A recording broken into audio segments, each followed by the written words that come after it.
Welcome to ComSpark. Today we are in Cincinnati, Ohio. My name is Brian Noyes. I am your guest host today. I would like to welcome our guest, Bill McCaster, who is the CISO with Ohio National. What has been the most satisfying accomplishment in your career today? As I evaluate the accomplishments of my career, two accomplishments stand out. The first is that every day I wake up, I'm living my best life. I have the most amazing job. It's very diverse. I have an opportunity to help an organization secure their data. I work with incredible people who are on the front lines with me in terms of information protection. The other is that I've built the program from the ground up. When I initially started with Ohio National, the security team was limited to person, and they were only doing provisioning and deprovisioning of access to systems and applications. And over the past 12 years, that program has increased to about 17 to 18 individuals. Nice. And we're doing and providing far more services today than we were back then. And so I'm proud of all that I've done to help the company, again, expand its security services, protect its information, but more importantly, protect its customers. Yeah, that's great. Those are definitely great accomplishments. So what would you say are your biggest challenges that you're most concerned with in the IT field today? You know, one of the biggest challenges, and again, there's two. One is just the underrepresentation of minorities in IT and especially in cybersecurity. I would like to see that shift. Diversity is a good thing, and I believe that with time, that problem will somewhat or challenge solve itself. Mm-hmm. I'm starting to see now, especially on LinkedIn and other blogs, other CISOs or other security professionals seeing this as well, and there are many programs out there that are targeting underrepresented groups with the aspiration of someday becoming security professionals. The other challenge is that within our industry company, a lot of individuals that have institutional knowledge are beginning to retire. And we don't have many to replace them. No young developer wants to learn COBOL or some of those legacy programming systems. And so that's a challenge. And what my company is trying to do is leverage training programs like Perscolis and others to give people that are underemployed or unemployed an opportunity to develop IT skills with the intent of serving that need or addressing that concern. Fantastic. So let me ask you, how is security in your enterprise communicated today? That's a very good question.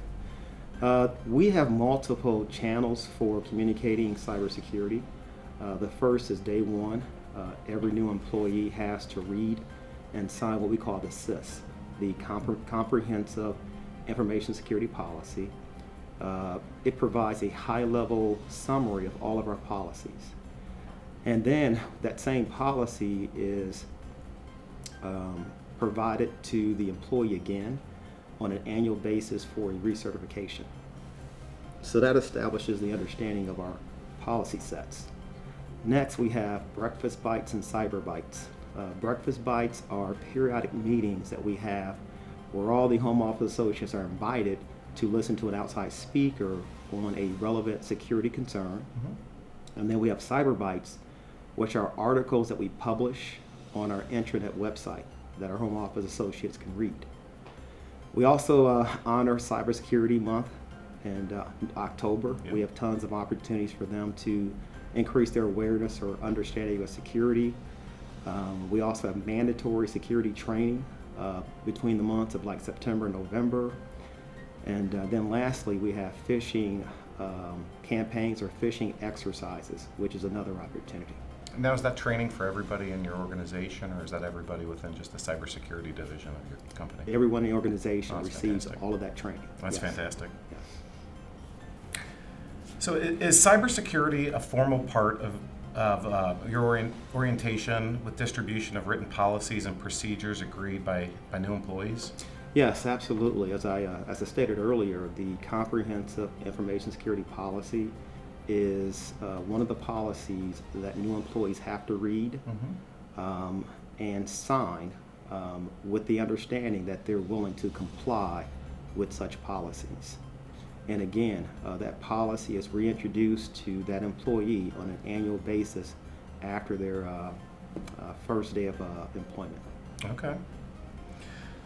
So, how about does your enterprise today have a security remediation plan? And if so, at what level in the organization is the plan communicated down? Yeah. First and foremost, every organization should have some type of remediation plan.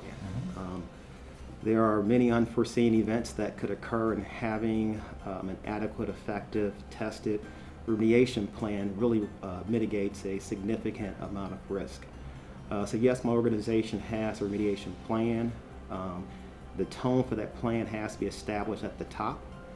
And then with that tone established there, it's easier to get the buy-in as you move down the organization. Sure. With our remediation plan, we exercise that on an annual basis. We try to make the exercise as real as possible, as close to a real disaster. And we take it as an opportunity to learn. If this was a true disaster, what things could we learn and apply? I should say, in this fake or made-up disaster, what things can we apply in the event of a real disaster? Yeah. So it's all about exercising, learning, and applying what you've learned to get better. Yeah, it makes perfect sense. Yeah. Bill, thank you very much for being on the show today. This was great. It was great to get to meet you. I really appreciate your insight into the cybersecurity world, as well as yourself as a professional in the ranks of the CISO. Yeah, I've had a good time as well. I would love to do this again. Thank you very much. Thank you. I'd like to thank Bill McCaster for joining us today. And for those listening to the interview, to learn more, go to ComSpark.tech.